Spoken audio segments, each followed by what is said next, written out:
Hello friends, अगर आप एक बीएड के स्टूडेंट हैं तो इस वीडियो को लास्ट तक जरूर देखिएगा। जैसा कि आप सबके लगातार मेरे पास कमेंट्स आ रहे थे कि सर बीएड एग्जाम की प्रिपरेशन जो है वो कैसे करें, चाहे आपके यहाँ ऑब्जेक्टिव एग्जाम होने या डिस्क्रिप्टिव एग्जाम होने, आप सेमेस्टर परीक्षा प्रणाली या वार्षिक परीक्षा पद्धति से आपके यहाँ एग्जाम कंडक्ट होने हैं, तो आप लोग इस वीडियो को लास्ट तक जरूर देखिएगा। यहाँ पर डेडिकेशन से मैंने सारी चीज़ें रखी हैं और ये मैं वायदा करता हूँ कि इस वीडियो को देखने के बाद आपके मन में कोई डाउट नहीं रहेगा और आप खुद कहोगे हाँ कि ये जो तरीका है पढ़ाई करने का वो सबसे बेस्ट है। तो आप लोग वीडियो में लास्ट तक जरूर बने रहिएगा। तो सबसे पहले यहां पर हम लोग बात करेंगे कि पढ़ाई जो है वो मॉडल पेपर से करें या बुक से करें। ये डाउट जो है ये स्टूडेंट्स के मन में सबसे ज्यादा रहता है और इसके लिए तरह तरह की जो बातें भी होती रहती हैं। तो अगर आप गवर्नमेंट कॉलेज से बीएड कर रहे हैं या प्राइवेट कॉलेज से बीएड कर रहे हैं, चाहे जिससे भी आप बीएड कर रहे हैं, तो होता क्या है मैक्सिमम कॉलेज में 3 से 4 सब्जेक्ट की जो है पढ़ाई होती है, जबकि आप बात करोगे तो लगभग 7 से 8 सब्जेक्ट जो है वो एक सेमेस्टर या एक वर्ष में जो है वो पढ़ाए जाते हैं। तो ऐसे में क्या है, अगर आप शुरुआत से ही अपनी पढ़ाई को कंटिन्यू रखें हैं तो आपके लिए किताब जो है वो बेस्ट रहेगी। लेकिन होता क्या है 99% जो बीएड के स्टूडेंट होते हैं ये अंतिम समय में ही तैयारी जो है वो शुरू करते हैं। तो अंतिम समय के लिए आपके लिए मॉडल पेपर जो है वो सबसे बेस्ट रहेगा। मैंने बहुत से जो बीएड के स्टूडेंट हैं जिन्होंने अच्छे नंबर पाए हैं, इवन मेरी भी अगर आप बात करोगे तो मैंने उनसे जो पूछा तो उन्होंने यही बताया कि 90% के आसपास जो पेपर होता है वो मॉडल पेपर से ही आता है। ये केवल कहने की बातें, बहुत से स्टूडेंट्स आपसे कहते होंगे जो एक्स होंगे कि यहां पर किताब से ही पढ़ाई करिएगा अदरवाइज आपके अच्छे नंबर नहीं आएंगे। ऐसा कुछ भी नहीं है। किताब में थोड़ा मटेरियल आपको ज्यादा मिल जाता है जबकि मॉडल पेपर में लिमिटेड चीजें होती हैं, लेकिन एग्जाम जो है वो पूरी तरह से आपका मॉडल पेपर से भी बीट हो जाता है। तो अंतिम समय में आप लोग किताब को हाथ मत लगाइएगा, अदरवाइज आपको नुकसान उठाना पड़ सकता है। तो अंतिम समय में आपके लिए मॉडल पेपर जो है वो सबसे बेस्ट रहेंगे। नेक्स्ट यहां पर हम लोग बात करेंगे कि तैयारी जो है वो कब से शुरू करें। ये भी स्टूडेंट्स के मन में बहुत बड़ा सवाल रहता है।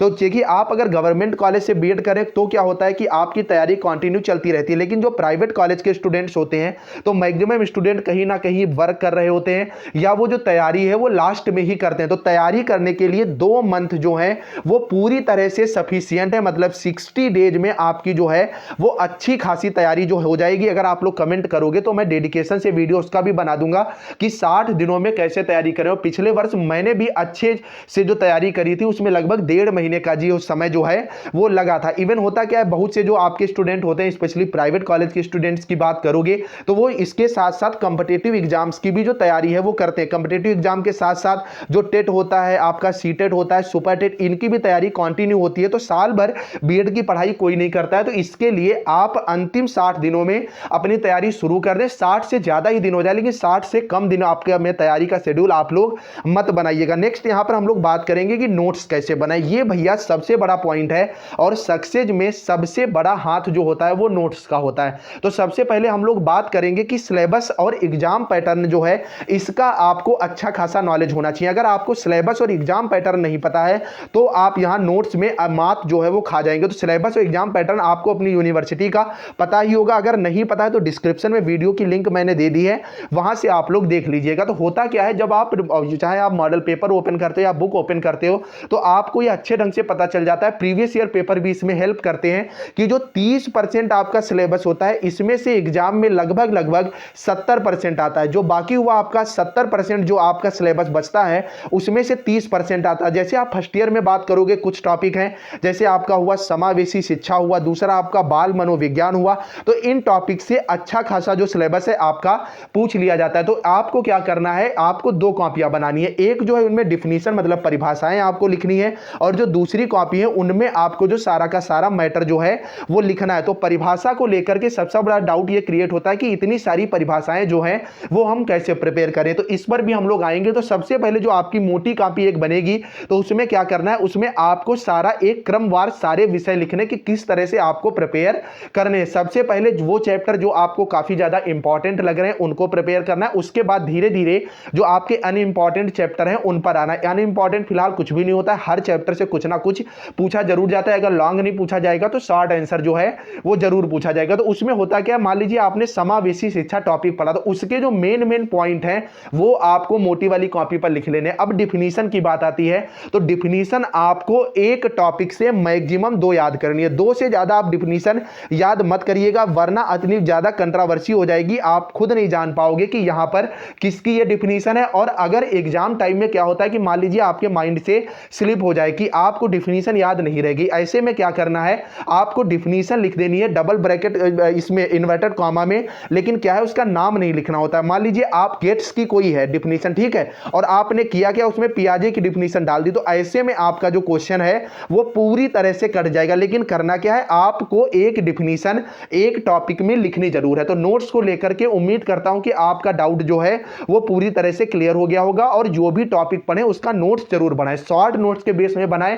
आपको बहुत लंबा कच्चा चिट्ठा नहीं लिखना है, क्योंकि इतना अब आप बीएड कर रहे हो, एक टीचर बनने जा रहे हो, तो आपको खुद पता रहता है कि उसके अंदर जो मैटर है वो क्या लिखना है। और अगर ऑब्जेक्टिव भी पेपर हो रहे हैं तब भी आपको वहां से क्वेश्चन जो है वो अच्छे ढंग से पता चल जाएंगे। अब मेन बात कर लेते हैं कि कॉपी कैसे लिखे। मैंने पूरी कोशिश करी है कि एक वीडियो के अंदर आपके सारे डाउट जो है क्लियर हो जाए, अलग अलग आपको डाउट जो है वो ना लेने पड़े। तो यार चैनल को जरूर सब्सक्राइब कर लेना, और कोई डाउट अगर हो तो कमेंट में लिखना, उस पर भी आपको जवाब जो है वो प्रोवाइड करा दिया जाएगा। और यार अपने कॉलेज के ग्रुप्स में जरूर शेयर कर देना, क्योंकि यहां पर मैंने बहुत से स्टूडेंट्स की बात करके ये वीडियो जो है वो बनाई है। तो कॉपी लिखने को लेकर के क्या होता है कि मैक्सिमम जो यूनिवर्सिटीज होती हैं अलग अलग पैटर्न है। तो मैक्सिमम यूनिवर्सिटीज में 8 आपके जो शॉर्ट क्वेश्चन आते हैं और 4 आपके लॉन्ग क्वेश्चन आते हैं, ठीक है। अब शॉर्ट क्वेश्चन तो 8 आते हैं, 8 में आपको 8 करने होते हैं, लेकिन यहां पर आपकी चॉइस होती है 8 क्वेश्चन में आपको 4 क्वेश्चन करने होते हैं। तो आप लोग जब कॉपी लिखते हो तो, और मार्क्स की अगर आप बात करोगे, जो आपके 8 जो शॉर्ट क्वेश्चन आते हैं प्रत्येक क्वेश्चन 4 नंबर का होता है,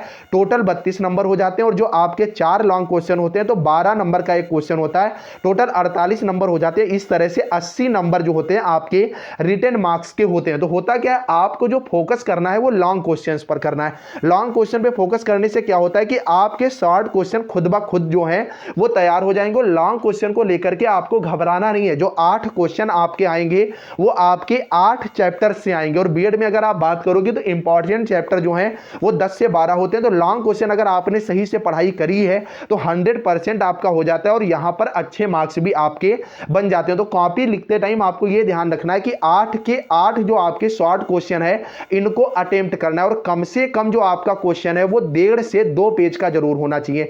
एक क्वेश्चन जो है शॉर्ट वो 1.5 से 2 पेज का होना चाहिए। उसमें आप एक ब्लैक मार्कर से ऊपर बढ़िया अच्छी हेडिंग भी डाल सकते हो। मतलब टोटल 1 से 1.5 पेज जो है वो रह जाता है हेडिंग वेडिंग डालने के बाद। लेकिन हेडिंग का बहुत बड़ा रोल होता है कि हेडिंग आपको सारी की सारी अच्छी सी प्रिपेयर होनी चाहिए, और जब आप नोट्स बनाते हो तो उसमें सारी की सारी हेडिंग आपको लिखनी है, और परमानेंट अपने नोट्स का जो है वो रिवीजन करते रहना है। तो इस तरह से आप बात करोगे, जो 8 क्वेश्चन होते हैं तो इनका 2 पेज मान के चलोगे तो 16 पेज इनका हो जाता है। और जो आपके 4 लॉन्ग क्वेश्चन आते हैं तो एक लॉन्ग क्वेश्चन कम से कम 4 पेज का होना चाहिए, और हेडिंग वाइज क्वेश्चन जो है वो लिखा होना चाहिए। तो इस तरह से 16 टोटल 32 पेजेस की आपकी जो कॉपी है वो मिलती है। ऐसे में होता क्या है, अगर आप शॉर्ट क्वेश्चन की बात करोगे तो जो शॉर्ट क्वेश्चन होता है आपका, जो आप लिखते हो, जो इसका 4 नंबर आपको मिलता है, अगर 3 नंबर भी एग्जामिनर ने एक क्वेश्चन में दे दिए तो इस तरह से 8 3 24 नंबर आपको ये मिल जाते हैं। और लॉन्ग क्वेश्चन जो 12 नंबर का आता है, अगर एग्जामिनर ने उसमें आपको 9 भी नंबर दिए तो 9 चौके 36 ये नंबर मिल जाते हैं। इस तरह से 6 4 10 का 0 3 2 5 1 6,